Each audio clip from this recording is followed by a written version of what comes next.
Eh bien, salut à tous, c'est Nikal et aujourd'hui on se retrouve pour une nouvelle vidéo. Alors aujourd'hui on va se retrouver sur de l'Attack and Defense du lab de Pentester Academy. Enfin du lab, de la création de Pentester Academy. Donc ils ont des Attack and Defense qui sont disponibles de manière totalement gratuite. Donc je vous invite à aller vous inscrire. En plus vous pouvez gagner des choses donc c'est super sympa. Puis aujourd'hui on va faire donc c'est une box retirée un peu comme sur Hack the Box. Vous avez des box actives et vous avez les box retirées. Donc à la base j'avais fait la vidéo pendant qu'elle était active. Puis en fait j'ai eu un problème de montage à la fin donc on revient dessus. Bon, c'est pas très grave, hein. C'est pas très dérangeant. Qu'est-ce qu'on peut dire de plus? C'est des labs plutôt sympathiques. On va devoir se connecter dessus avec Guacamole, c'est un peu le point un peu emmerdant. Avec Hack the Box, vous pouvez vous connecter via VPN. Donc vous pouvez ramener vos propres outils, travailler avec votre propre box via votre propre CLI et votre SSH à vous. C'est vrai que là c'est un peu plus ennuyant parce qu'on va passer par du Guacamole. Donc bah, il n'y a que les outils, les labs n'ont pas accès à internet comme sur Hack the Box, donc après vous pouvez pas trop, c'est pas, vous pouvez copier-coller mais c'est pas très efficace, donc c'est un peu ennuyant. Voilà. Mais bon c'est quand même vachement cool, donc on va voir un peu ça et on va juste lire vite fait ce qu'ils nous disent.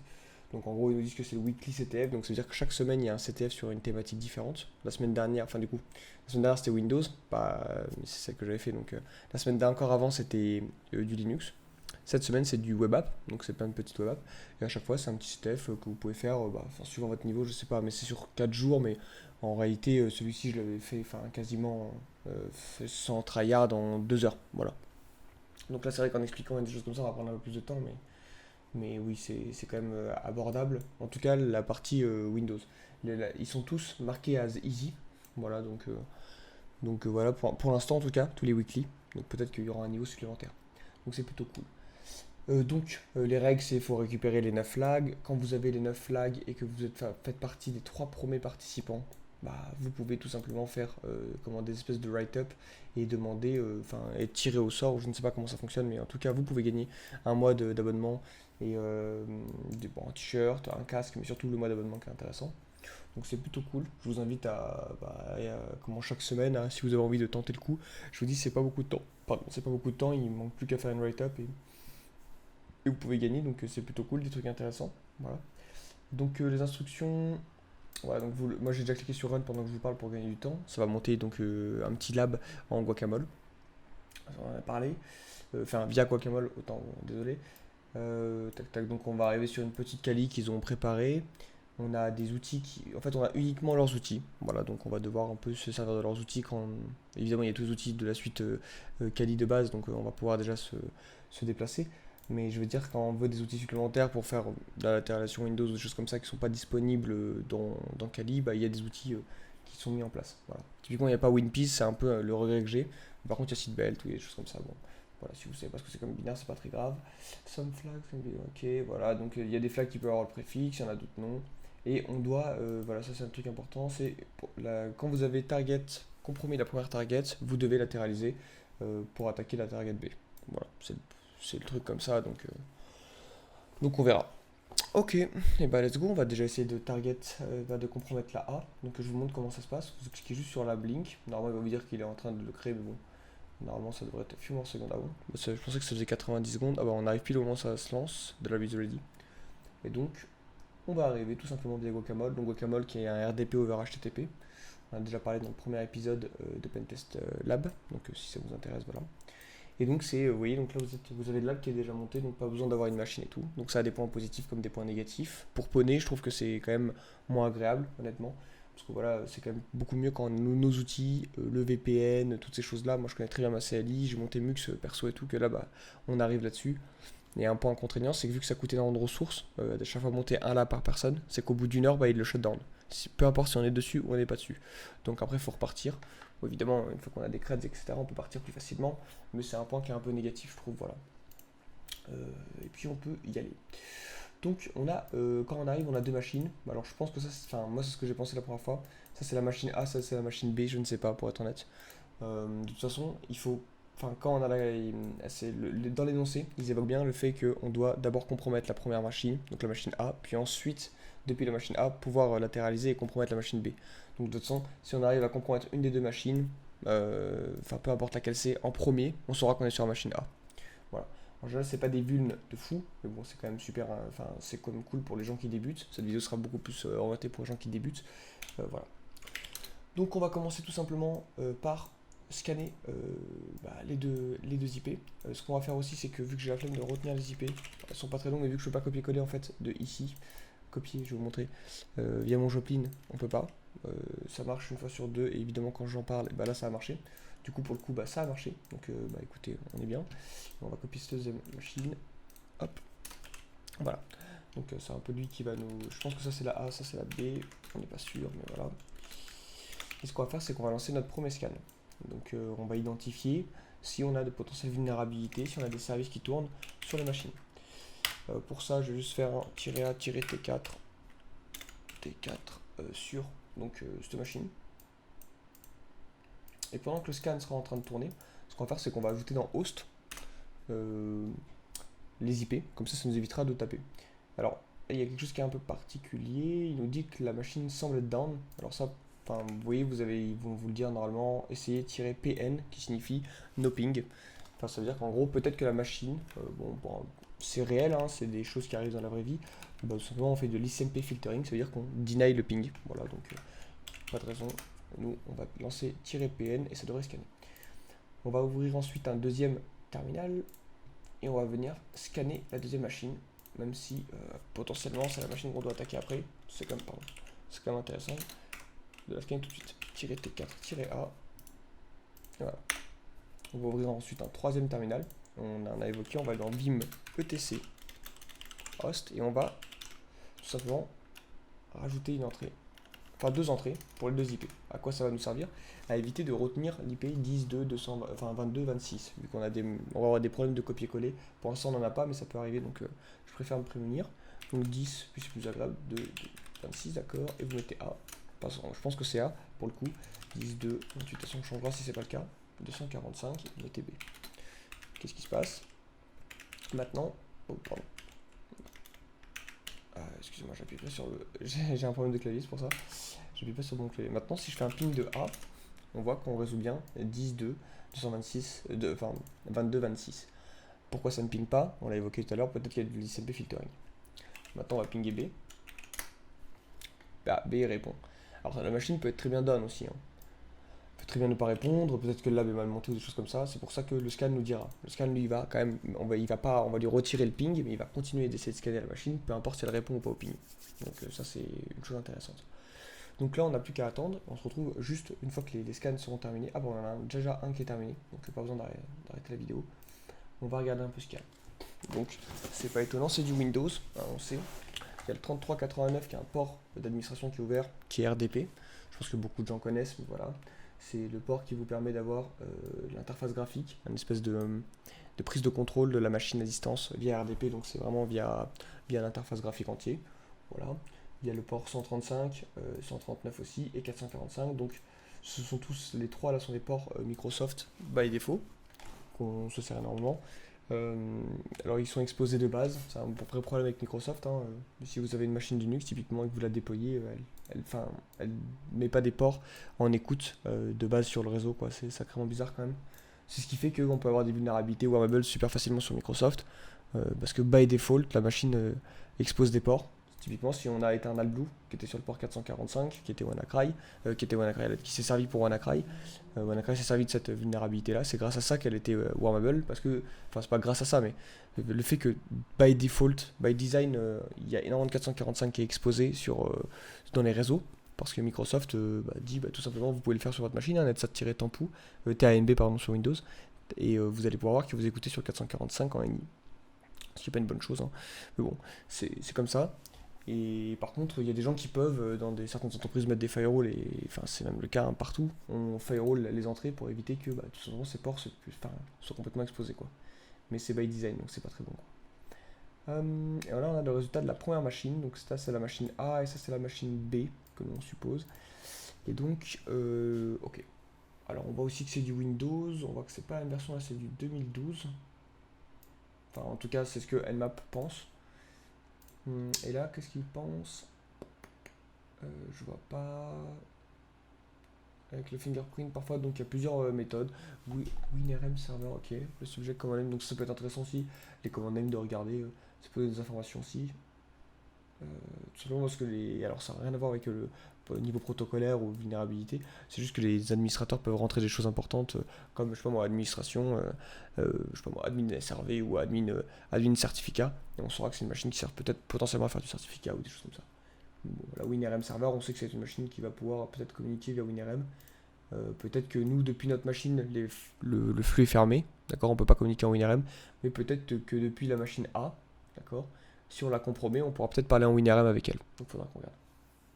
Ok, bah écoutez, on a des scans assez intéressants, on a du RPC qui tourne aussi, donc on a des versions assez vieilles. Alors ce que je propose, c'est qu'on regarde déjà, dans un premier temps, bah, on va partir du port 80, donc on a HTTP File Server 2.3 qui tourne.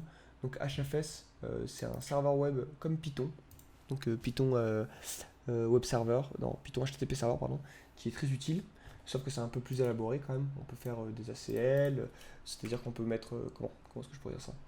On peut mettre un compte, on peut mettre des privilèges pour certains comptes, un mot de passe pour se connecter, des choses comme ça, que Python HTTP Server, vous savez très bien, c'est très rudimentaire. Voilà. Donc, bah écoutez, premier truc qu'on trouve en tapant la version, c'est qu'il y a une RCE. L'RCE, elle date de combien de temps? Donc CVE 2014, donc ouais, c'est pas c'est pas jeune, donc ça a 6 ans là, le truc. Ok, et on a une petite RCE, donc Python, excellent. Donc on peut normalement, si elle est dans ExploitDB, faire un search exploit, d'accord, quelque chose de super cool, regardez, HFS, juste HFS, voilà. Et SearchPoint va remonter toutes les vulnérabilités qu'il connaît, qui contient le mot HFS. Donc parfois vous pouvez avoir par exemple typiquement des faux positifs, parce que là c'est pas ce que je cherche.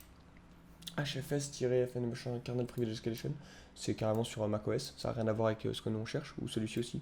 Ah si, ça c'est nous par contre. Mais par contre ils ont mis un F devant pour FTP, HTTP file. Vous pouvez avoir des faux positifs, donc il faut regarder.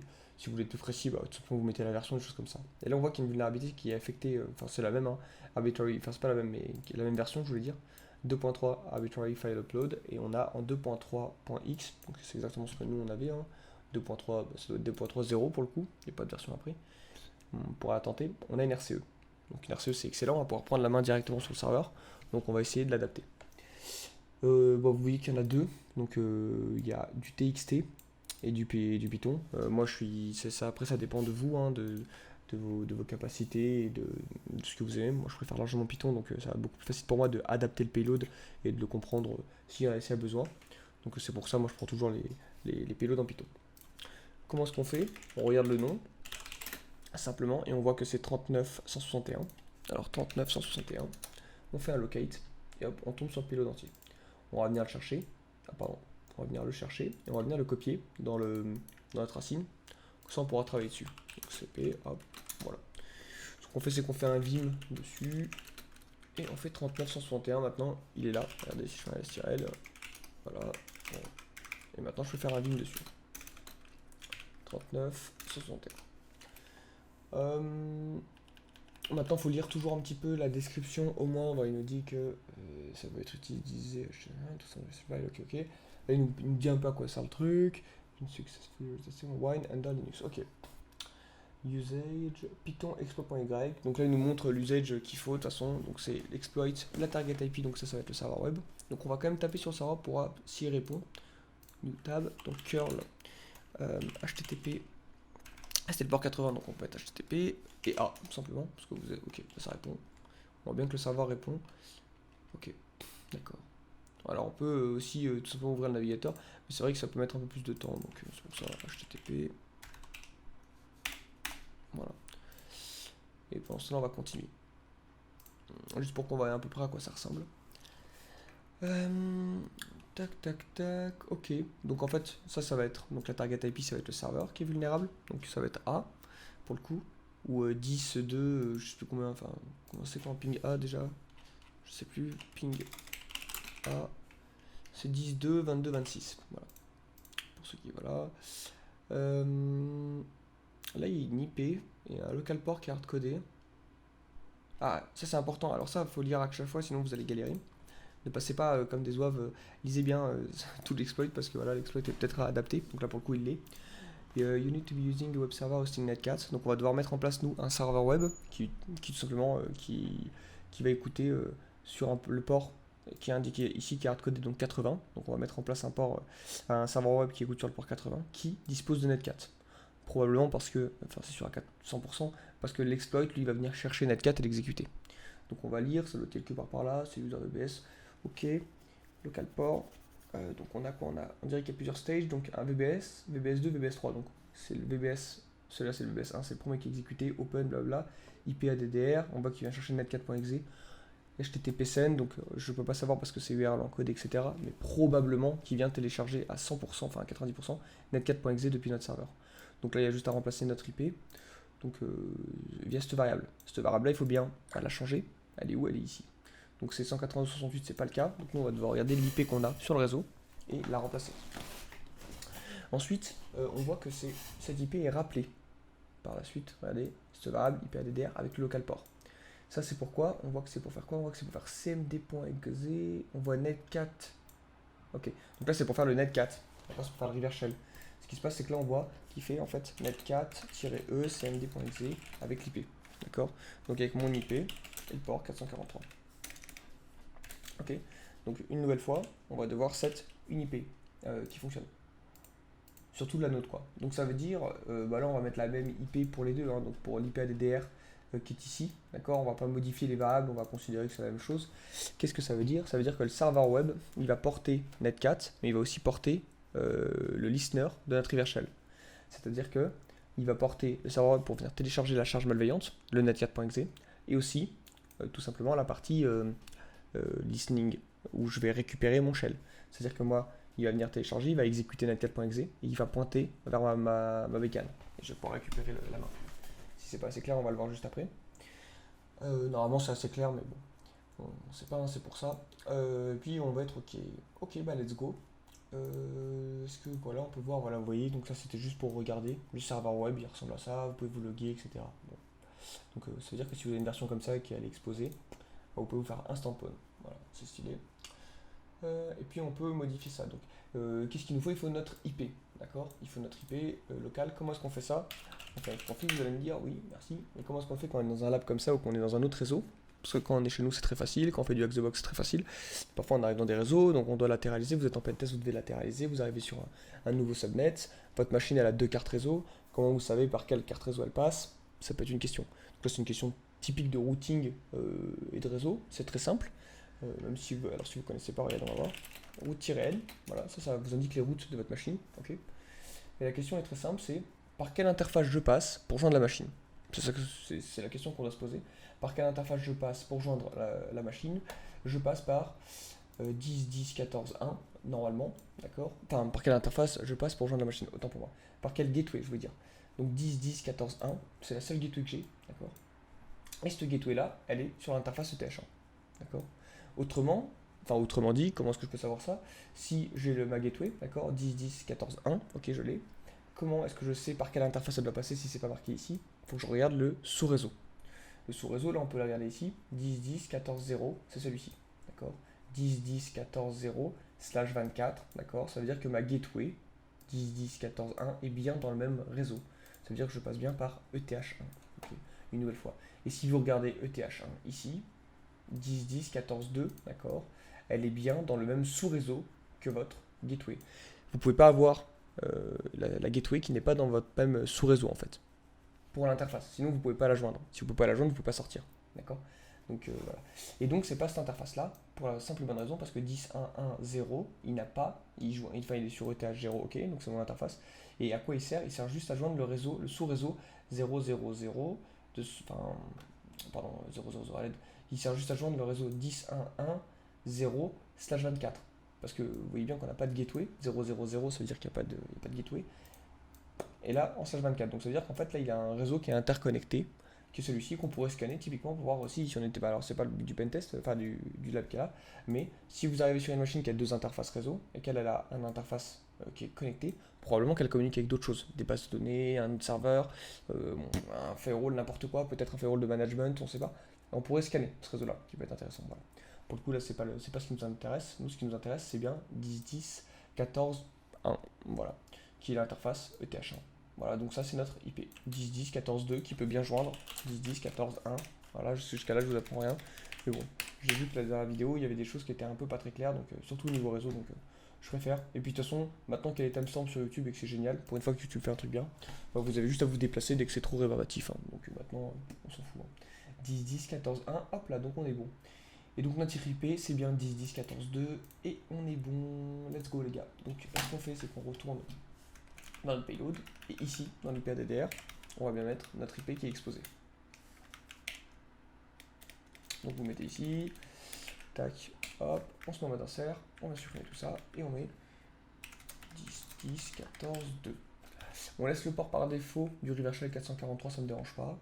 Et en fait, là, on est bon. Voilà.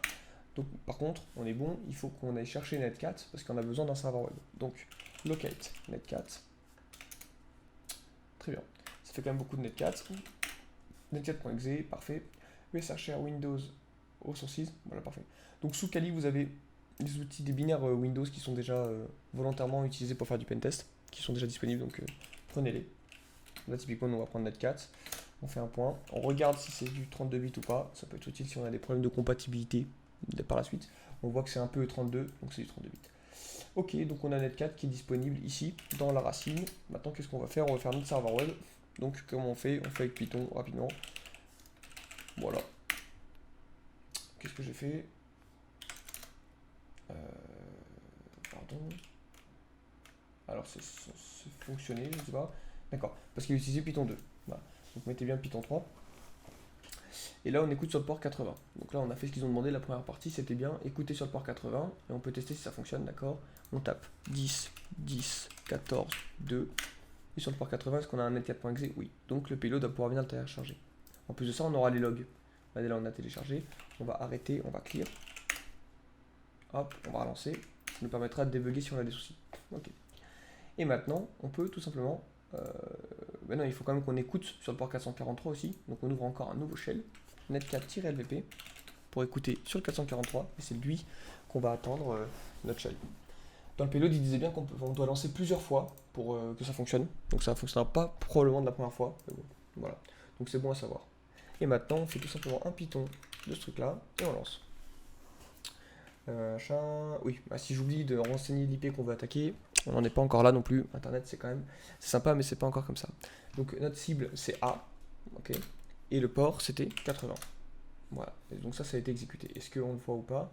Donc on n'a pas récupéré de shell, donc ça veut dire que ça n'a pas fonctionné. Mais est-ce qu'il est venu le télécharger? Oui. Il est venu le chercher même 4 fois. 4 fois Netcat.exe. Donc ils ont dit qu'il fallait lancer plusieurs fois. Donc on est bête et méchant. Il est venu encore télécharger 4 fois. Est-ce que ça a marché? Oui, voilà. Et donc on a récupéré notre premier shell. Bye. Voilà. Donc là on vient de compromettre la première machine. HTTP serveur sysadmin. D'accord. Donc là on arrive sur une machine. Qu'est-ce qu'on va faire en général? En général on veut télécharger des binaires. On veut déposer. Alors dans la vraie vie on veut déposer moins le binaire parce qu'on va se faire détecter. Plus vous déposez de binaires, plus vous faites de bruit sur une machine, plus vous allez être détecté. Vous êtes en pen test, vous n'avez pas envie que le SOC en face, la blue team, donc les gens qui veulent faire la défense dans l'entreprise, vous détectent parce que vous êtes mandaté pour faire tester la réaction et comment je pourrais dire ça, et la capacité à l'équipe défensive de l'entreprise à vous détecter rapidement. Vous n'avez pas envie de déposer un maximum d'outils sur la machine. Si vous faites ça, vous allez faire du bruit, les antivirus risquent de vous catcher, il y a des outils qui permettent de loguer sur les machines, qui vont récupérer un maximum d'informations, il y a des outils qui vont loguer chaque binaire, le nom du binaire par exemple, faire un MD5, faire un MD5 du binaire, et de l'envoyer dans un puits de log, et ensuite ces logs peuvent matcher avec un hash connu. Par exemple, vous déposez Mimikatz, même s'il n'y a pas d'antivirus, peut-être qu'il va être détecté parce que oui, ils ont une base de référencement des hash ou quelque chose comme ça, quoi. Un truc qui fait de la signature. Bon. On peut imaginer plein de systèmes. En tout cas, il faut déposer le moins de binaire. Aujourd'hui, on est en CTF, c'est des CTF easy. Il n'y a pas d'équipe défensive, donc on fait un peu les ports, hein. On dépose tout sur la machine, on s'en fout. Donc, on aurait envie de déposer des trucs, typiquement Mimikatz, des outils vraiment qui sont vraiment détectés par les antivirus. On espère qu'il n'y a pas d'antivirus sur la machine, évidemment.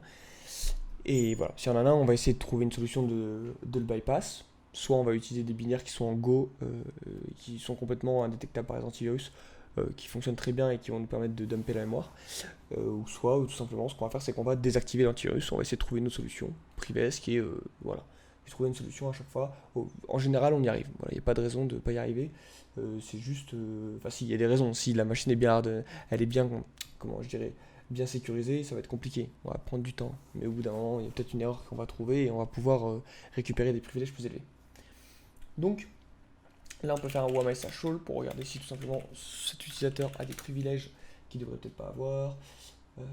Tant pis. Et après, on peut lancer par contre des choses comme Juicy Potato, des trucs assez intéressants.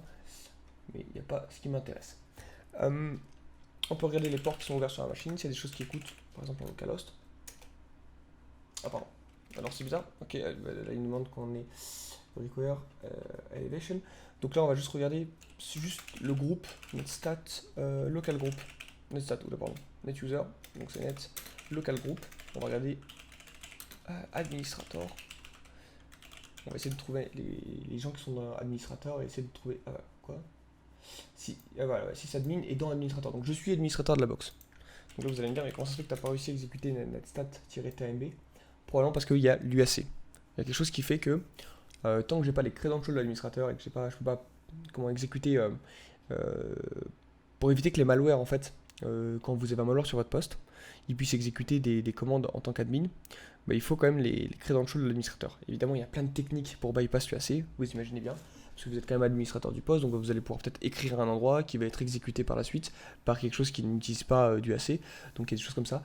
Il existe plein de méthodes de le bypass, et je vous invite à regarder sur YouTube un peu, tout simplement, ou Internet, comment bypass l'UAC. Mais c'est un mécanisme, ce qu'il faut connaître, c'est l'UAC, donc un mécanisme qui permet de, comment que un malware ou n'importe qui, nous, un attaquant, puisse pas exécuter du code avec des droits très élevés, alors qu'il est administrateur. Là, vous voyez bien, je suis administrateur, et pourtant, je ne peux pas exécuter du code parce que je suis administrateur. Je suis dans le groupe administrateur, sysadmin, c'est bien moi, je suis lui, donc je suis sysadmin local, et pourtant, je ne peux pas exécuter des commandes, donc ça, c'est un peu chiant. Mais vous voyez, donc ça ralentit une attaque. Donc là, soit on trouve un moyen de le bypass, soit on trouve un moyen de le bypass, soit on trouve un moyen de le bypass, en fait, il n'y a pas d'autre moyen. Ou on peut trouver des credentials sur le disque. Moi, j'aime bien faire ça parce que pendant les CTF comme ça, on peut tout simplement chercher des credentials sur le disque. Voilà, donc comment est-ce qu'on fait ça? On fait juste des find récursifs comme des gros ports, et on les fait au niveau des users. On va juste remonter vite fait. Donc je sais pas si ça marche, hein, parce qu'avec Guacamole j'avais des soucis à la fois. Ouais, j'avais des problèmes et ça me faisait crash mon shell, donc on va pas faire ça, on va juste faire comme ça, comme un galérien. Ouais. Encore. Voilà. Et donc ici, donc je me mets à la racine de user. Et peut-être que j'aurai les privilèges de lire un peu partout. Vous pouvez faire il existe des commandes sous Windows comme sous Linux, qui sont des équivalents LSTRL, pour regarder les attributs et regarder si vous avez les permissions de lire. Et ensuite, vous allez pouvoir faire de manière récursive, regarder tout ce que. On va essayer de regarder un maximum d'informations sur le disque et essayer de trouver des informations. Ce qu'on nous va faire, c'est qu'on va faire un find de password. Donc, find password, security privilege, voilà. On va regarder cette cheat là qui est intéressante. Find all password in all file, et c'est ça qui nous intéresse. Voilà. Donc, je pense pas qu'on aura le droit de copier-coller, mais on va voir si ça marche quand même. D'ailleurs, c'est le montage. Merde, c'est où? C'est ici. Donc une fois qu'on est ici, qu'on est dans user, je vais tenter. Voilà, donc ça marche pas, c'est pas très grave. On peut utiliser ça par contre. Je crois que c'est -U, non, je sais plus ce que c'est. Mais en tout cas, il y a une commande pour faire popper le. Bon, tant pis, on va le faire quand même à la main. Find str spin. Hop là, password. Donc là, c'est le mot qu'on va matcher. On va matcher à chaque fois qu'il y a le mot password dedans. Donc ça va faire beaucoup de faux positifs normalement. Donc c'est un peu ennuyant. Et on va dire partout. Et là non, voilà, il y a un masse de trucs qui vont pop. C'est un peu chiant. Donc après, je sais plus comment est-ce qu'on fait. Alors si c'est comme sur Linux, vous pouvez faire un grep-v, c'est-à-dire que vous pouvez, là vous avez pas mal de faux positifs, par exemple, je sais pas moi, dans Microsoft PowerShell, c'est quoi ce truc là. Bon, ça c'est extrêmement intéressant du coup, voilà, par pur hasard. Voilà. Je voulais pas vous montrer ça, mais ça on va vite revenir dessus en fait. Sysadmin AppData, ça c'est l'history PowerShell, et il y a il y a une vague qui s'appelle Credential, Secure Password, et là il y a un cred. Donc là ça c'est extrêmement intéressant. Donc ça c'est juste là aussi. D'accord. Donc là c'est dans quel fichier? C'est dans le même. Donc ça on va juste en reparler juste après, mais ce que je voulais vous dire c'est que on n'était pas censé tomber dessus par pure chance comme ça en fait.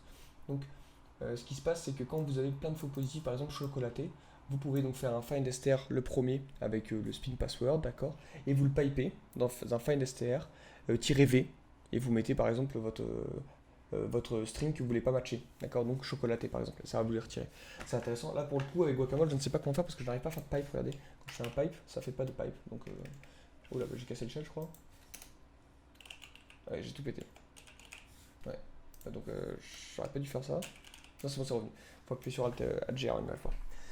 Donc on va aller juste fouiller là-dedans s'il y a des choses intéressantes. Donc dans ce symbole-là, donc qu'est-ce qu'on fait? On copie-colle comme ça. On tape type et on tape ça. Voilà, on a pu ouvrir un notepad aussi. Non, je rigole, on n'a pas d'interface graphique, mais en tout cas, voilà, juste comme ça, on peut afficher tout l'history. D'accord? Donc ça, c'est super intéressant. L'history de l'administrateur. Donc on va pouvoir avoir des idées sur qu'est-ce qui a été effectué, par exemple, NetUser, WMI/all, l'environnement, est-ce qu'il a fait des choses, par exemple, s'il a exécuté du code. Ça peut donner des informations très intéressantes, alors pas, sans même avoir des mots de passe. Dans cette history-là, c'est des endroits qui sont très intéressants.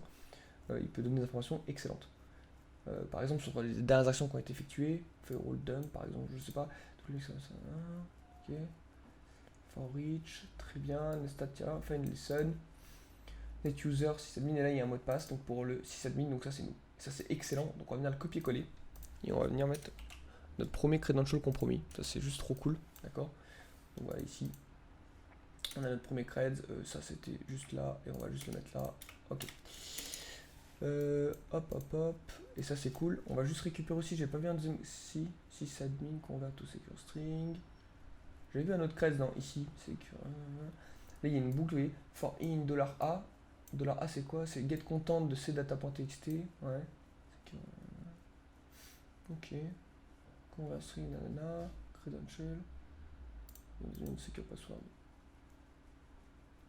Computer name, ah oui, voilà. WinRM server, vous voyez, credential creds.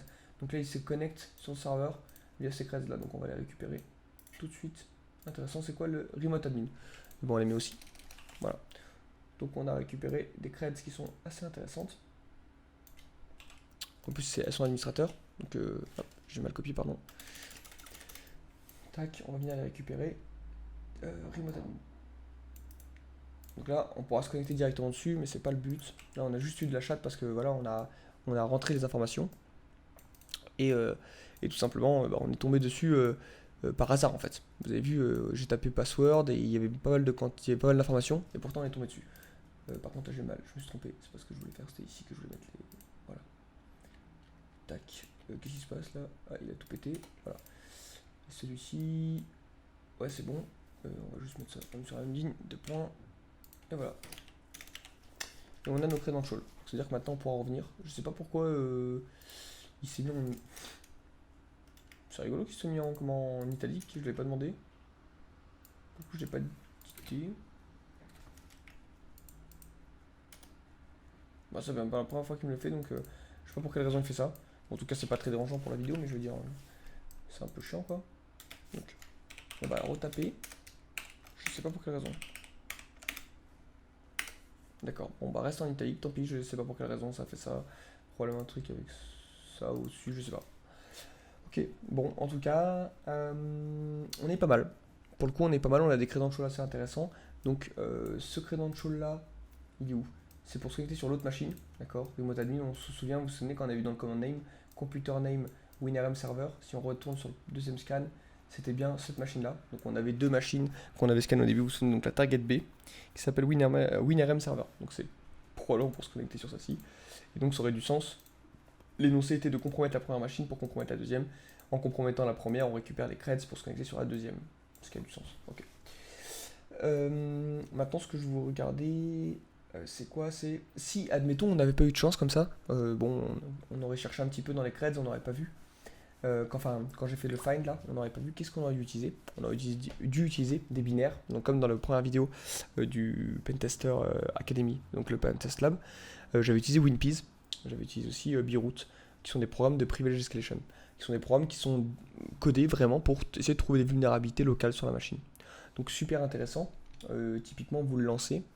Alors voilà, vous pouvez retourner sur la première vidéo, je vous mettrai peut-être le moment là qui s'affiche en haut, vous pouvez aller voir. Ça va dumper toutes des règles sur la machine, ça va fouiller s'il y a des services, qui n'ont pas par exemple, qui ont mal été sécurisés, qui sont exécutés avec des privilèges trop élevés, s'il y a des services qu'on peut modifier, qui ont des choses comme ça, s'il y a des mots de passe en clair sur le disque, comme pour le coup, enfin ici, est-ce qu'il y a des endroits intéressants, des historiques, voilà, des histories de CLI PowerShell, comme pour nous ici. Donc plein de choses comme ça.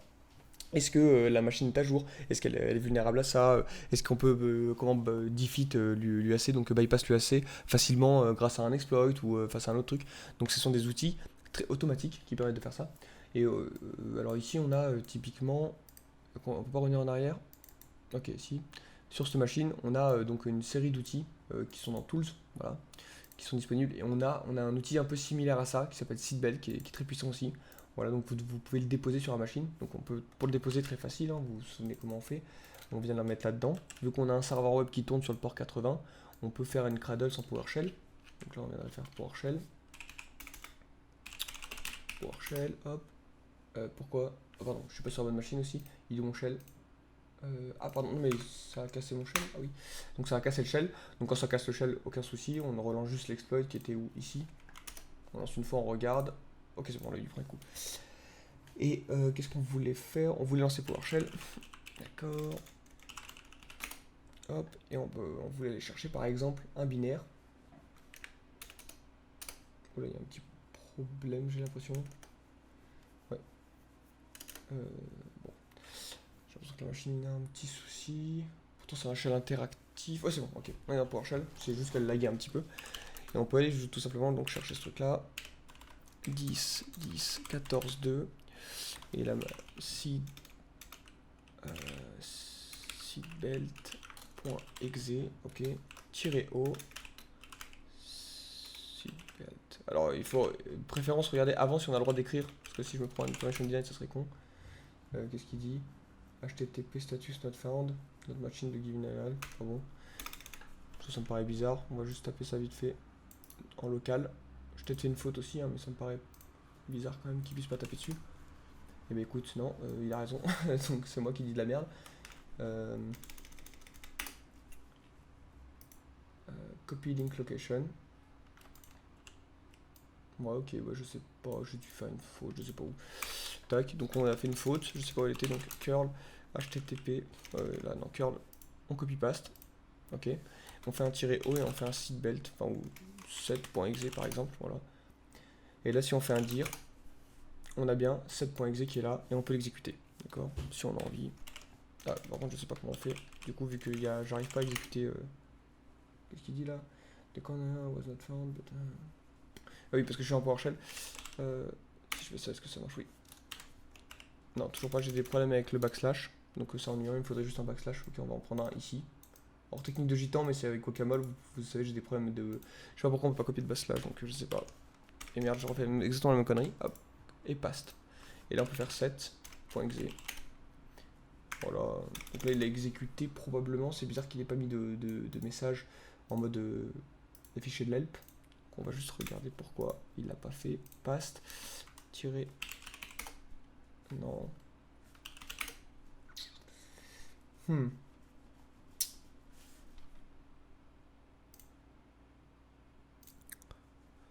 Alors pour être tout à fait honnête, je pense que ça vient du shell. J'ai fait 2-3 tests, vous avez vu, avec set.exe, hfs.exe aussi.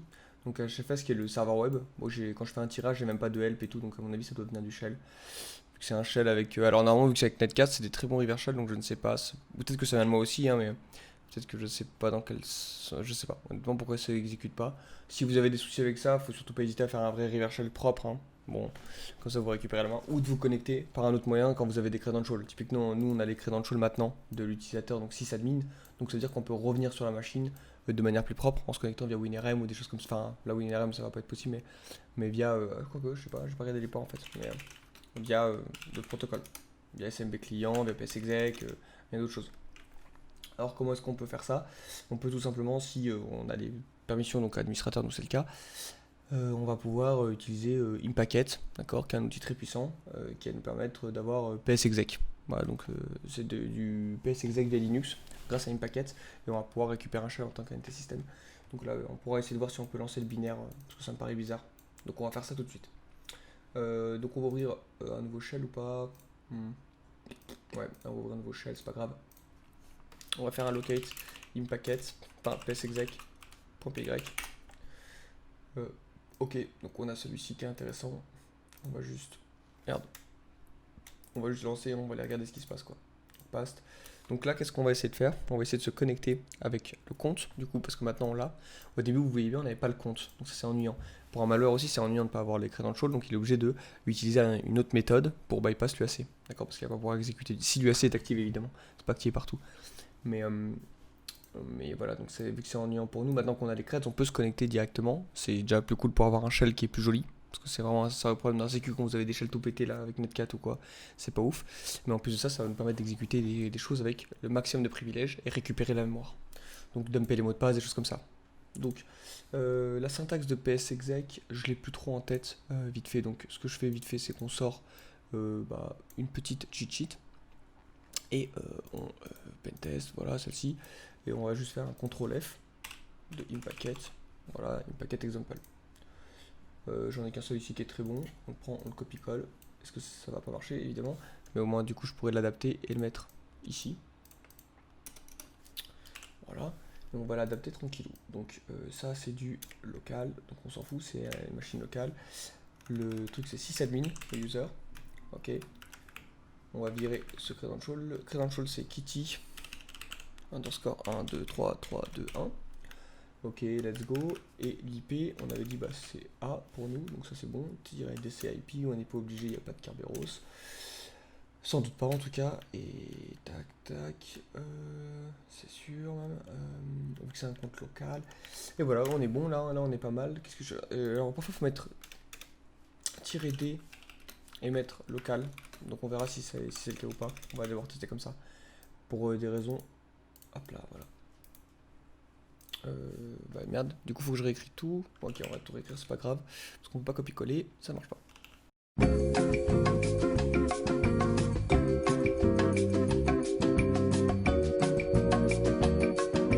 Ah, attendez, mais j'ai un problème dans le credential déjà. Pas très bon ça. Ah merci. Pff. Donc ça fonctionne bien, donc sans le -D. Ok. Donc autant pour moi, il y a des gens qui ont dû être là, mais qu'est-ce qu'il raconte lui? Voilà, donc c'est pour ça c'est quand même beaucoup plus pratique de pouvoir copier-coller à chaque fois, c'est quand même mieux. Donc là on peut copier-coller avec Guacamole, mais c'est un vrai bordel, il faut faire un truc genre CTRL, ALT, SHIFT je crois, ouais, ça. Et là vous copiez, mais c'est pas très efficace quand même. Et après CTRL H SHIFT à la fin, et ensuite ça copie, mais c'est pas ouf. Et donc là on a réussi, oui on a un shell, si on fait un WAMI, pardon, je suis en train de créer WAMI, ben on est système, donc là c'est intéressant. Si on est système, ça veut dire qu'on peut retourner dans ces... est-ce que... Par contre, j'ai toujours des problèmes, par contre, évidemment. Comment? De shell, donc on va essayer de copier-coller directement ça en one line. Ça sera plus facile. Avec ça. Hop. Juste pour exécuter le HFS, ou en autre binaire, quoi. Bah, il est passé où mon... Ouais, ici. D'accord, donc CD ça, past. Parfait. Et donc là, si on fait un dir, c'est bon. Et là, juste pour essayer d'exécuter 7.exe par exemple. Ok, bon, j'ai encore le même truc, donc ça vient de moi. Et hfs.exe. Ok, si je fais un point backslash copie, paste de 7.exe. Bah, ok, bah écoutez, je trouve ça un peu bizarre quand même, mais si j'exécute PowerShell là qui est dedans. Non, mais là, après, je sais pas s'il va exécuter de bon quoi. Ah, bah si, j'ai juste à faire ça. Copie, paste. PowerShell. .exe.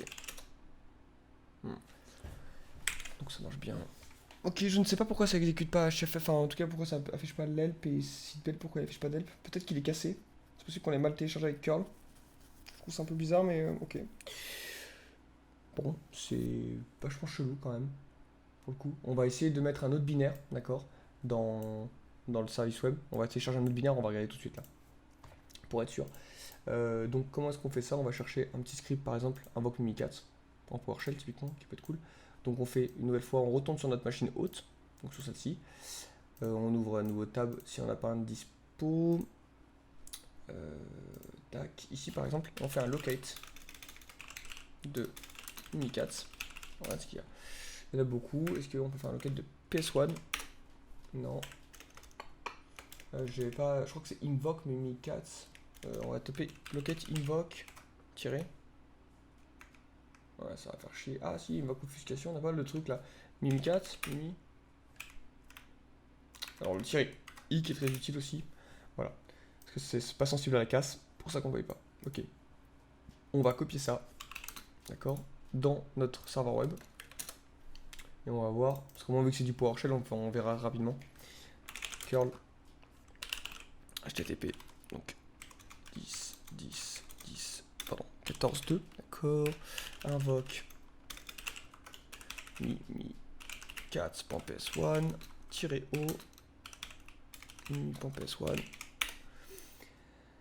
et on va voir si on fait un, vu que c'est du PowerShell, on pourra regarder s'il a bien écrit, s'il a pas fait de la merde par exemple. Ok, qu'est-ce que j'ai fait? Qu'est-ce qu'il dit? Le terme e-curl, oula, il y a un problème avec le curl qui est devant, oui, mais c'est bizarre quand même, j'ai l'impression que le shell est cassé, quoi. Enfin, je sais pas, c'est chelou. Past, ok. Ok, là ça a marché, dire. Et on fait un type, pourtant la taille a l'air d'être bonne quand même, hein. Ouais, pourtant, voilà. Donc c'est très bizarre. Je sais pas pourquoi, là, j'arrive pas à exécuter le seatbelt, donc pour le coup, j'ai aucune idée. Bon, c'est pas très grave. Bon, par contre, j'aurais peut-être pas dû faire ça parce que là, on est là pour toute la nuit, ça. Voilà. Donc, bon, c'était une petite aparté, on est un peu là pour échanger, quoi. Donc là, c'est fini, c'est plutôt cool. On va retourner quand même sur le chal pour, parce qu'il y a des trucs à valider quand même. Alors, flag 2, je sais pas ce que c'est. On pourrait locate, enfin faire un locate récursif sur la machine vu qu'on a un NT system. On peut, hein. Donc on l'a vu comment on fait, on retourne là-dessus. On a un NT system, on fait un find str. En par contre, ça va être chiant, putain. Ouais. Ça va lever pas mal de trucs. Spin. Du coup, là, vous mettez votre truc, par exemple, flag. Et hop. Par contre, il faut se mettre à la racine, du coup, c'est des points. Est-ce que ça marche? Ah non. Est-ce que si on. Parce que si je balance ça, ça va faire que dans le répertoire courant. Quand tu fais un grep là-dedans, là. Faudrait que je fasse un CD, ces points étoiles, peut-être. Parce que là, c'est bizarre que c'est pas matché. Copy-paste. Ah, Windows. Je sais pas, je connais pas. Ok. What? Ok, on va remonter un peu, je sais pas ce que c'est que ça. Il y a la base 64 qui pop de nulle part.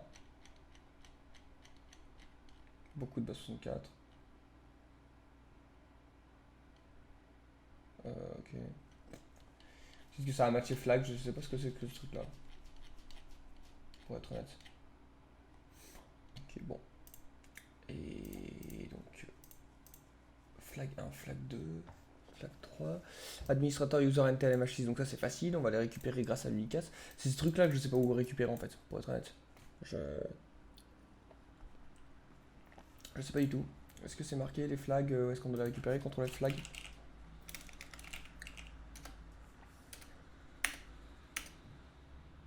Some flags. Bon, ils auraient pu mettre un autre préfixe quand même.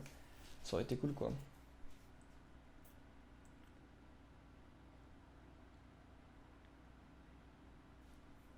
Please read the flag description carefully to know the type of the flag. Ok. Pour honnêtement, je ne sais pas où ça se trouve, donc là, faut fouiller dans la machine. Parce qu'on l'a déjà routé, donc il ne manque plus que. C'est bien. Enfin, ouais. Flag 1, flag 2 s'appelle. De toute façon, faut mettre flag 2, je sais pas. Et là, on peut pas copier find str slash spin flag 2. Franchement, on va voir si ça marche. Ça serait sympa.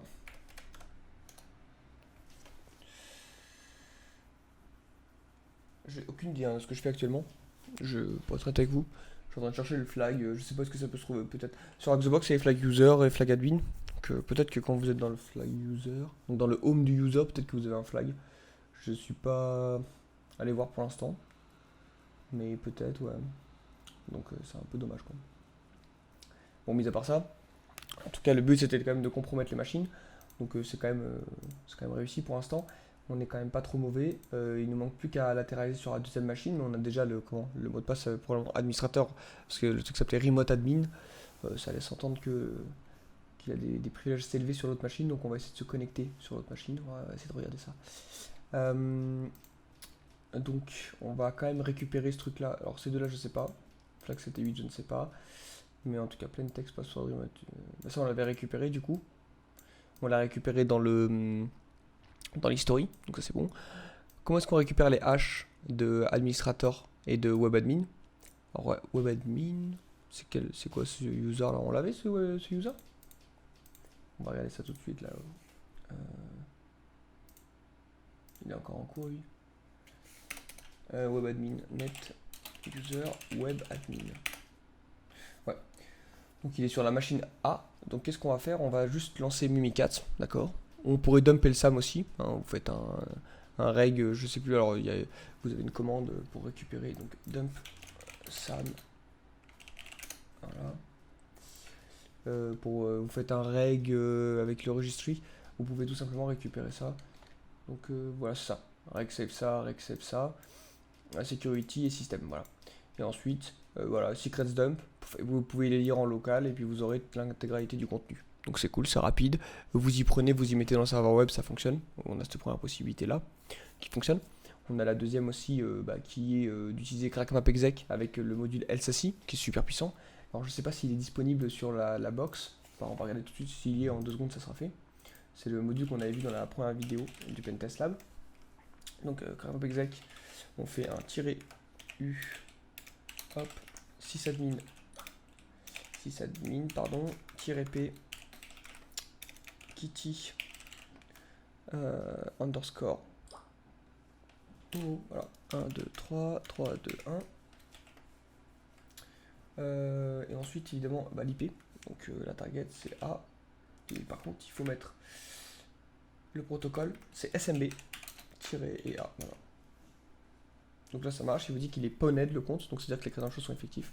Et là, vous avez juste à faire un -m LSASI s'il existe. Alors vous pouvez lister la liste des modules aussi. Mais c'est pour vous montrer quoi. Ce module est très puissant. Et là, module not found. Donc là, on est dégoûté. Parce que là, ça aurait dumpé les mots de passe direct. Ça aurait été vachement cool. Bon, tant pis. Donc il nous reste aussi l'autre méthode. Enfin, c'est déjà de regarder les modules de crackmapexec. Il doit y avoir un module qui s'appelle, comment ça s'appelle, Mimikat, qui est intéressant. Et on peut aussi, alors je sais plus comment est-ce qu'on liste les modules, Tom, souviens-toi. SMB-L, je crois. Quand elle, là. Voilà. Et donc, vous avez un module qui s'appelle Mimikat qui permet de dumper les creds. C'est pas mal aussi. Je m'en suis jamais réellement servi, mais j'ai vu qu'apparemment c'était pas mal. Ok. CheckUS et status. Ah, on a plus de CheckUS. Ça c'est cool, ça je vais juste regarder ça si ça vous le dit. UAC par exemple. UAC enable, voilà. Donc on voit bien que l'UAC est activé, donc c'est cool. Enfin, voilà, c'est pour vous montrer le truc qui nous est chié. Ok. Voilà, donc là on a un truc aussi qui est un peu ennuyant, c'est ça. C'est quand le lab fait ça, c'est pas qu'il y a une issue, c'est juste que le lab en fait redémarre au bout d'une heure. Enfin, s'arrête au bout d'une heure. Donc voilà, ça fait 1 heure avec les petites pauses et compagnie vu qu'on discute. Bon, c'est pas très grave, on va repartir de là où on était. On a déjà des credentials, on a tout. Ça va pas être beaucoup de temps, donc je vous retrouve juste à tout de suite. Et donc, nous revoilà juste après le redémarrage du lab. J'en ai profité pendant le redémarrage du lab de regarder où est-ce que sur Xbox, sur Pentester Academy, on stocke les flags pour éviter de faire des finds comme vous avez vu juste avant. Et effectivement, c'est dans desktop et dans enfin pour le user courant. Donc si le premier user que vous décompromettez c'est sysadmin, ça va être dans sysadmin desktop. Et après le flag admin, il est dans administrateur desktop. Donc voilà, donc c'est exactement comme sur Xbox. Donc je suis un peu dégoûté d'avoir fait des finds de poubelle de l'espace-temps qui ont duré 10 minutes pour rien en fait. Donc c'est agréable. Et sinon, voilà, c'est quand même intéressant de voir qu'on peut faire des finds récursifs et essayer de trouver des informations sur le disque. Voilà. Donc j'essaie un peu de pas de me rassurer, mais de me justifier, voilà, de dire que c'était pas terrible. Non, mais c'est vrai, quoi, désolé. Bon, on va continuer tranquille, donc j'ai juste modifié les hosts, puis on est reparti de toute façon, voilà, juste parce qu'on avait les deux machines, vu que la barre démarrait, et on peut continuer. Donc, première chose qu'on peut faire, c'est évidemment regarder si nos credentials sont encore valides. Voilà, donc ça prend une seconde. On fait un -u, boum. C'était quoi déjà? C'était sysadmin, pardon. Voilà. -p.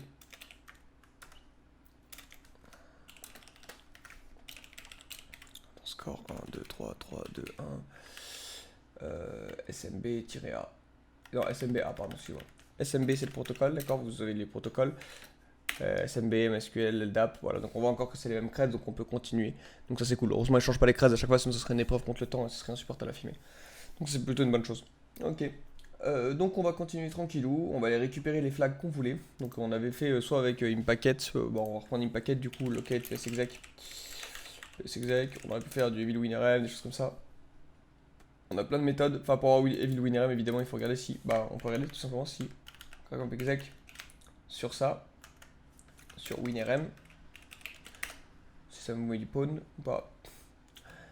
Pour savoir, c'est pour ça que c'est très efficace, c'est que exec peut vous permettre de tester des credentials en fait. Il sert pas que à faire de l'exploitation, à récupérer des trucs et tout. Mais là, vous voyez, en quelques secondes, on peut savoir, par exemple, si c'était un domaine, j'aurais pu savoir la password policy, si. Bluedance, j'aurais pu faire une énumération du domaine, etc. Avec WinRM, on peut savoir si les creds sont fonctionnels ou pas. Bon, là, on n'a pas de réponse, donc ça a l'air d'être mal parti. Avec SMB, on voit bien que ça répondait. C'est du MSQL, je peux avoir des choses aussi. Donc, vous voyez, il y a toute une liste en fait de protocoles. D'ailleurs, je ne l'ai pas montré. Si, je l'ai montré dans la dernière vidéo, mais bon, on peut remonter ici quand même parce que c'est un outil qui est vraiment très puissant. Et d'ailleurs, il y a l'ami Flo, donc Nodov, qui est en train de coder quelques petits modules encore. À chaque fois qu'il y a un module qui nous intéresse en pentest, bah, on en discute. Et puis là, il se tape des motifs en ce moment, il les dev, donc tant mieux, c'est vite de le faire. Voilà. Donc des trucs assez intéressants. Et donc on voit qu'il y a quand même pas mal de. Ah bah ils ont rajouté HTTP par exemple que je ne me souvenais pas par exemple, mais voilà. Donc il y a des choses assez intéressantes. Hop, on va faire un locate psexec du coup. C'est beau. Il y en a quand même pas mal. Est-ce qu'on le voit ou pas? Ouais, on le voit. Allez, passer celui-ci. Tac. Copier. Parfait. Et là, on voulait aller donc aller chercher donc le premier shell qui était donc CD. Ah, ça c'est insupportable que ça fonctionne pas.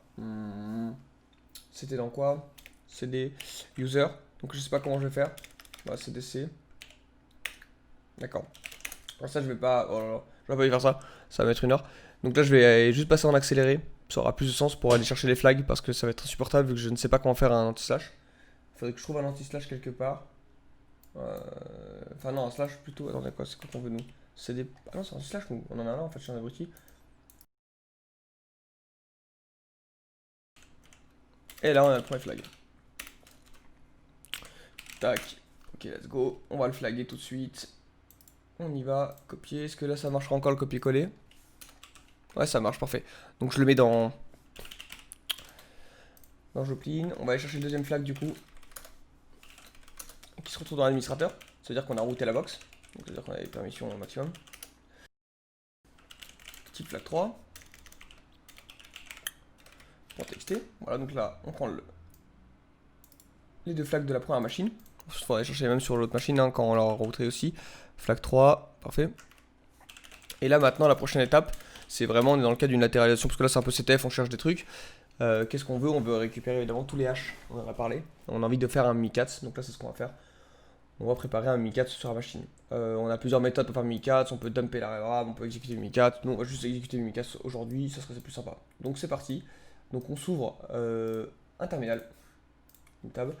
On fait python-m http serveur, on se souvient, 80. Donc il ne pas 80, pas du tout, il y a une couille. Alors c'est Python 3, il va contre de base.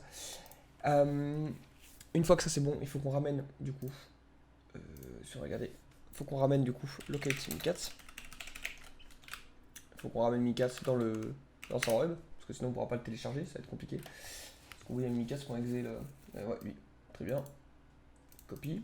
On paste. Qu'est-ce qui s'est passé là? Paste. Tac. On va faire un file de MiCats. C'est 32 bits, ouais, ça doit être bon. Donc là c'est bon, donc il est prêt à être téléchargé. Maintenant on n'a plus qu'à aller ici. On fait un PowerShell. On regarde le nom. Le nom c'est micats.exe. Donc on fait un curl. Ah, il faut l'IP parce que maintenant elle a dû changer par contre, ça c'est possible.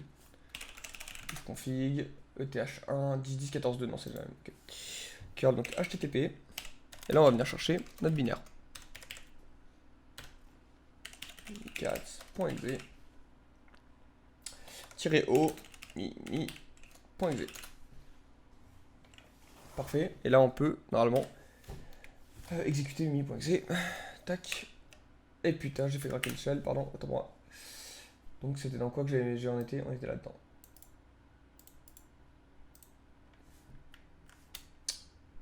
Ouais. Paste. Voilà. C'est vrai qu'après je suis un peu débile, on avait carrément le RDP, on aurait pu se connecter un RDP sur la machine. Comme des gros ports. Bon, on le fera après peut-être sur l'autre machine. Pour montrer. Mimi, ok. Et là, qu'est-ce qu'on voulait faire? Oui, on voulait prendre ce truc-là. Copy, paste. Pas tout de suite, on va mettre point paste. Voilà. Et là, on espère qu'on puisse exécuter ça. Parfait. Maintenant, on fait un debug privilège ou privilège debug, je sais pas si je me trompe, donc ça va être privilège, peut-être privilège debug. Parfait. Et maintenant, set sec URL ça. Deux points, logon, password pour récupérer tous les passwords. Ce module, full name, securl ça. Et moi j'ai fait quoi? Securl. Oh ouais, non, il y a un problème avec la fin de mon. Securl ça. Chaque fois je galère à le prononcer. Logon, passwords avec un S. Parfait. Et là on récupère tous les credentials qui sont connectés sur la machine. Enfin, tout ce qui est stocké dans la LSAS pour le coup. Donc on peut récupérer des hashes comme information, on peut récupérer des certificats, on peut récupérer des tickets Kerberos, enfin pas avec cette commande là, mais en tout cas avec Mi4. Donc là il faut taper juste les bonnes commandes, mais c'est ce qui nous intéresse, c'est nous. Et donc là ce qu'il nous voulait, si on retourne là-dessus, c'était Refresh Flags, l'administrateur, NTLM et le web admin. Donc là maintenant il n'y a plus qu'à fouiller là-dedans. Sysadmin. S'il n'y est pas par contre on va devoir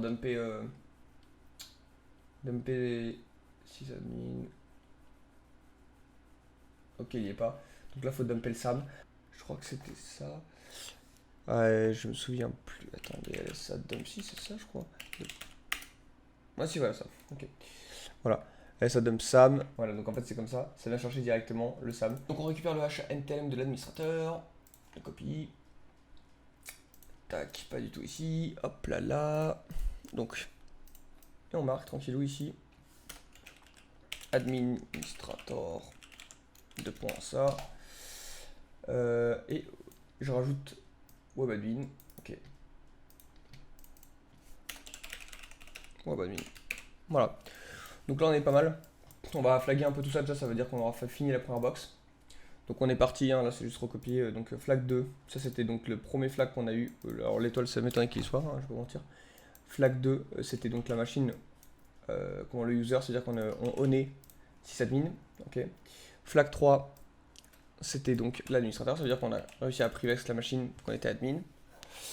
L'administrateur, ensuite ça c'est les hashes, c'est pour s'il y a du password reuse ou des choses comme ça, c'est toujours intéressant de les récupérer et c'est de les craquer offline. S'il y a. Alors à quoi sert de craquer ce hash là? Vous avez mis, on peut pas le réutiliser, c'est du offline. Il peut être réutilisé, mais lui par contre il peut être réutilisé. L'administrateur il peut mettre le même mot de passe partout par exemple, d'accord? Ça peut être intéressant, peut-être le mettre pour des comptes de domaine ou des choses comme ça. Là il n'y a pas de domaine, mais en tout cas ça peut nous permettre de l'atterriser, c'est pour ça que c'est toujours intéressant. Plaintext, password of remote admin, donc remote admin on l'avait récupéré, vous vous souvenez, c'était dans le PowerShell history. Hop, on complète. Et là on est pas mal, hein. Flag 7 et 8, ok, donc maintenant il faut qu'on se connecte sur la machine. Sur la deuxième machine, on pourrait récupérer le reste. Alors sur l'autre machine, je crois carrément on peut se connecter directement. Je sais pas s'il y a un firewall ou quoi, donc on va voir ça tout de suite. Oh non, je crois pas. Donc c'est la machine B. Ok. Tac, tac. Est-ce que on va se connecter comment? Exactement pareil, je pense. Je suis en train de réfléchir. Qu'est-ce qu'on se fait? Est-ce qu'on se fait du RDP ou pas? Ouais, non. On se fait pareil, du coup, c'est pas très grave. Au moins, on a le shell qui est ouvert. Ok. Alors. Tac, tu auras juste à changer une variable. On est parti, donc là, exit. Exit. Donc là, on a tout récupéré. On retourne sur celui-ci et on fait remote admin. On espère qu'on pourra. Normalement, c'est avec WinRM. Mais peut-être qu'avec SMB, on peut se connecter. Donc, on essaie tout de suite. Alors, pour éviter de faire ça normalement, pour éviter de faire des tests avec. Pas même ça prend une seconde, hein. Vous pouvez prendre Kraken exec. Est-ce qu'on a un Kraken exec qui tourne là? Kraken exec. Ok. Vous faites le module SMB. -U. Remote. Remote quoi déjà? Remote admin, ouais. -p, le password. C'était quoi déjà? C'était ce truc. J'espère qu'on peut copier-coller. Sinon on va mourir. Parfait, on peut pas. On espère que là ça va marcher par contre. Past. Ok, c'est bon. Et la machine évidemment, donc c'était B. Et plus A. Parce que là on attaque B. Est-ce qu'on peut se connecter dans SMB? Et il n'y a rien qui se. Pardon, là. J'ai fait -UB donc ça marche pas. Il a pris le user. Il a pris l'IP de la machine donc voilà. Pas honnête, donc là ça veut dire qu'on va probablement se connecter en SMB directement. Donc on peut continuer, d'accord? Si on n'aurait pas pu, il aurait fallu trouver une autre solution. Typiquement, si on peut que se connecter en WinRM, bah, on aurait fait en WinRM, d'accord? Donc on aurait fait juste à la place, on aurait testé. On peut le faire tout de suite. C'est vrai qu'il faut expliquer. Poned, bon, je sais pas pourquoi il y a des erreurs dans tous les sens avec le module, mais ok, bon, des erreurs Python. Peut-être parce qu'ils n'utilisent pas la dernière version de KPZ, quelque chose comme ça. On voit qu'il manque des modules, donc pour être honnête, je ne sais pas. En tout cas, je ne sais pas si c'est vraiment, si ça fonctionne vraiment. À la fin, il y a quand même un résultat qui est probant. Il nous dit qu'il est poned, donc je pense que ça fonctionne quand même. Voilà, à voir quoi. Écoutez, on va continuer, nous, notre méthode avec celui-ci. Donc, past. Et là, tiré B. On y va. Parfait, on est connecté sur B. Donc là, je viens de refaire la même connerie. Donc ne faites pas ça, ne faites pas un dire quand vous êtes dans un shell poubelle sur du guacamole, sinon ça met 1 heure. Mais voilà. Mais en tout cas, là c'est bon. Donc on vient de poney la deuxième machine, on est NT System normalement. Si j'ai le droit de faire un WAMI, d'accord, parce qu'on avait récupéré un compte qui était admin. Alors on n'était pas sûr, mais c'est vrai que le remote admin il s'appelait. Ça a quand même du sens quoi.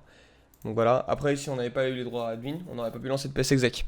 Donc là on serait fait deny. On aurait regardé, on aurait essayé de se connecter d'une autre manière sur la machine. Hein. On va essayer d'identifier pourquoi est-ce qu'avec ce compte là on peut pas se connecter. On va essayer de fouiller un autre compte.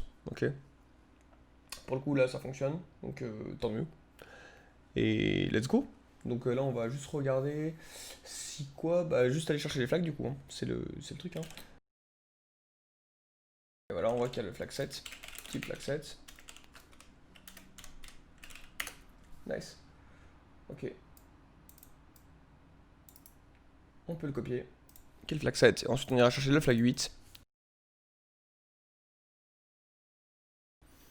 Type flag 8. .txt. Et là, let's go. On récupère ce truc là. Copy paste. Et donc là on est pas mal, on a les deux flags. Qu'est-ce qui nous manque pour router tout le lab? Voilà, le hash NTLM de l'administrateur. Donc comment est-ce qu'on fait ça maintenant? On connaît bien. Hein. On fait un PowerShell. Je sais pas si ça marche directement curl là-dedans. Ah oui, ça marche. Donc curl http 10 10 14 2-o pardon. Pour revenir en arrière. Voilà, il manque ça. 10 10 14 2 mi cats.exe o mi.exe. Ok. Past. Non. Autant pour moi. Je pensais qu'il y avait encore ce backslash là. Copie. Donc je sais pas pourquoi tout à l'heure seatbelt il s'est pas lancé quand même au début de la vidéo. Donc bizarre quand même. Mimi.exe. Ça dump. Sam. Et là on dump le Sam. Et on va chercher l'administrateur. Il est où? Il est là le vilain. Voilà. Tac. Et là on a fini le lab. Donc vous voyez c'était pas... Alors pour moi je trouve que c'était vraiment tranquille. Hein. Honnêtement je trouve ça vraiment cool comme niveau. Peut-être que... Alors voilà, après si c'est difficile pour certains c'est normal. Si vous faites pas de Windows ou quoi c'est normal. Et là bon là on valide. Hein. Voilà j'ai validé les deux. Je trouve quand même que c'est vraiment cool de mettre ça à disposition. Seul point négatif que je pourrais dire c'est évidemment... comment ça s'appelle? Guacamole. Voilà. Guacamole c'est très cool pour faire par exemple de l'analyse de malware. Dans le Malware Lab c'est très utile. Je suis pas contre parce que ça évite de remonter via les flows RDP. Mais là pour faire du pentest et tout c'est quand même... c'est un peu dur quoi. C'était juste le point un peu négatif. Mais bon vous avez vu c'est pas quand même... ça va pas empêcher de réussir, faut juste copier-coller des caractères un peu chelous à des endroits. Je pense qu'il y a d'autres solutions, hein, c'est une évidence. C'est juste que j'ai pas cherché à comprendre comment ça marche plus, mais en tout cas voilà. Si vous avez d'autres trucs, mettez-les en commentaire, hein, si vous connaissez Guacamole, voilà quoi. Bah écoutez, c'est la fin de ce petit lab. J'espère que ça vous aura plu, j'espère que j'aurai été assez clair quand même sur certains points. On sera un peu promené, donc on aura vu quoi? On aura vu donc comment utiliser une RCE enfin c'était une RCE de skid, hein. On a vraiment récupéré comme font les groupes d'attaquants maintenant, on récupère l'RCE qui vient de sortir, on l'a légèrement adapté pour nous, on a mis une IP dedans, donc voilà l'IP de notre serveur web, l'IP et même le port on l'a laissé par défaut, donc le port de notre river shell, on a récupéré la main, ça nous a permis de contrôler la première machine, on avait l'UAC à bypass, on avait la flemme du coup on a fouillé s'il y avait des credentials en clair sur le disque, il y en avait. Tant mieux pour nous, sinon on aurait dû bypass l'UAC, bon, il y a plein de méthodes pour le faire. On le verra pour le prochain épisode, on verra un peu tout. Ensuite, on a vu comment télécharger via un serveur web une nouvelle fois des binaires et les exécuter comme Mimikatz ou comme Seatbelt, même si c'est pas exécuté, mais voilà. C'était sur la machine. On aura vu qu'on pouvait dumper la mémoire. Donc là, on avait dumpé la mémoire la première coup avec Mimikatz. C'est vrai que j'en ai pas parlé quand on a fait le set debug, enfin le debug privilège, et qu'après on a fait le secure URLSA, je n'arrive jamais à le dire, login password avec enfin juste ça en fait, ça c'était des creds de la mémoire, donc voilà. Et après on a dumpé le SAM et le système du coup avec ALSA dump SAM, voilà, qui sont pas les mêmes, vous avez vu, ils comportaient pas les mêmes informations. Il y a une information qui était supplémentaire, c'était le password local, enfin comment le NTLM hash de administrator qui était local, qui n'était pas connecté dans la memory. Donc voilà. Donc c'était intéressant de voir les deux. Donc vous pouvez lancer les deux et évidemment tout récupérer. Enfin, je vous invite à chaque fois quand vous êtes sur des labs ou quoi à faire les deux pour peut-être avoir de la chance, craquer un hash et pouvoir rebondir ailleurs. C'est des bonnes choses quoi. C'est ce que font en tout cas les gens dans la vraie vie quoi. Et voilà. Qu'est-ce qu'on aura vu aussi? Bah voilà, on aura vu les haches et on aura fait exactement la même chose. Oui, il fallait quand même qu'on contrôle la première machine pour regarder donc les passwords en clair dans l'historique. Donc voilà, donc les passwords en clair dans l'historique, c'est pas un mythe, hein, c'est vraiment quelque chose de très courant en fait en entreprise. C'est pour ça il existe des méthodes carrément où bah, les équipes sécu font cleaner les histories, vont pas les garder, ils vont avoir peut-être des syslogs centralisés. En fait, on va récupérer les histories. Dès qu'on voit qu'il y a un mot de passe qui a été sauvegardé dans une machine, bah, on va envoyer quelque chose, dire on va supprimer cette ligne là ou des choses comme ça. Il existe des regex pour savoir si un mot de passe a matché dans une machine. Enfin, il existe plein de techniques en tout cas, mais je veux dire, c'est vraiment pas quelque chose de. C'est pas quelque chose. Enfin, je sais pas comment dire ça. Quand on est sur du CTF, parfois on dit, oh non, mais là c'est n'importe quoi, c'est pas réaliste quoi. Et ça, c'est pas le cas. Par contre, c'est vraiment des choses. Il y a pas mal de fautes humaines qui sont assez importantes et qui peuvent lead à la destruction, enfin, au contrôle total du système d'information par un attaquant. Simplement parce que des mots de passe sont en clair avec des privilèges très élevés ou même des mots de passe pas avec des privilèges très élevés mais qui permettent de latéraliser, qui permettent de continuer l'investigation. Enfin, l'investigation, plutôt la destruction du SI, plutôt la latéralisation, quoi. Jusqu'à avoir un compte qui a des privilèges très élevés, quoi. Donc, c'est pas quelque chose d'irréaliste. Et puis c'est tout. Voilà, globalement c'était un épisode assez cool, j'espère que ça vous aura plu, et c'était Ethnical, et on se voit bientôt pour la prochaine. Ciao tout le monde.